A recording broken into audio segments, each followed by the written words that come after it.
Labels. Everybody today has a label, particularly kids in school. They're labeled. Everybody's labeled. 75 to 80% of children in school are labeled. I'm labeled. I'm a polar bear. That's kind of like being in business up and down all day, like bipolar, except I'm just riddled with ADD. I have a label. Some genius soon, though, will suggest, I think, that those who do not have a label, let's label them to tell people they are not labeled. Do you follow all that? That's something a Liberal should grab a hold of and make it work. Hey, Trudeau, his new cabinet and him, they got together the other day and they said, let's focus on a green economy and climate change. Really? That's all you got? You're going to spend our money doing that kind of stuff? A lot of stuff to focus on. I don't think that's it. The West wants out. There's an Alberta separatist group now called Wexit Canada, and they're seeking federal political party status. You know what? If you want to separate, guys, that ain't the way to do it. I mean, you're just going to have another party. It's going to take you years and a lot of work. Separate. You want to separate? Have a vote. Separate. I have a meeting coming up here in a few days with a whole bunch of guys that want to separate. They want me to help them with regard to separation. And I said, okay, I can sit down with you and do that. And it's simple again. You just do it. It's about the people. What are you going to do? Ask the government if you can form a party and do this and do that? Long process. Actress Pamela Anderson.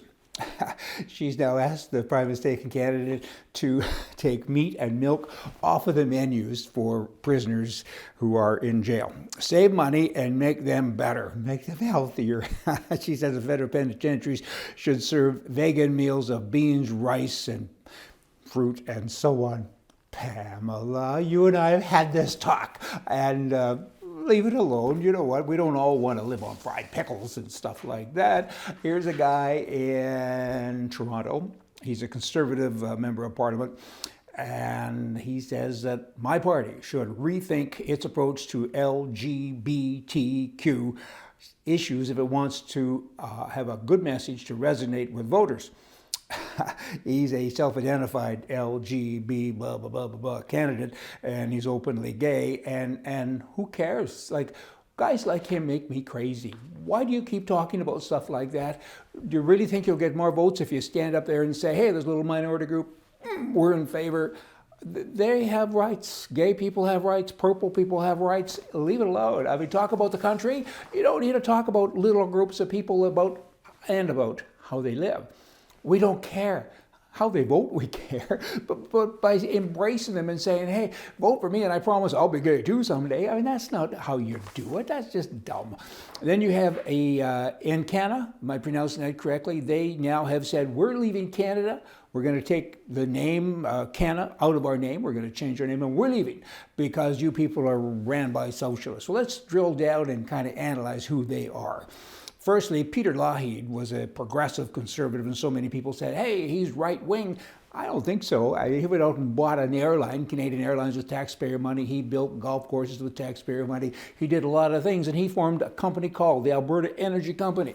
In 1973, the government owned it.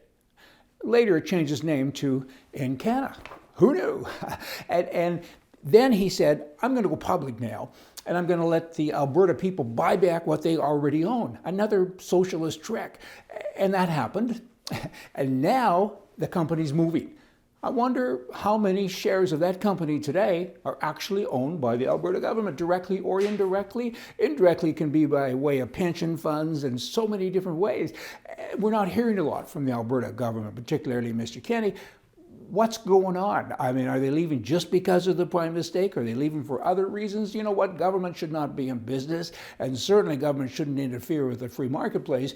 But when you have something like this going on, I don't know. I mean, the taxpayer just seems to get beat up all of the time. It's time for people in government that work for the people.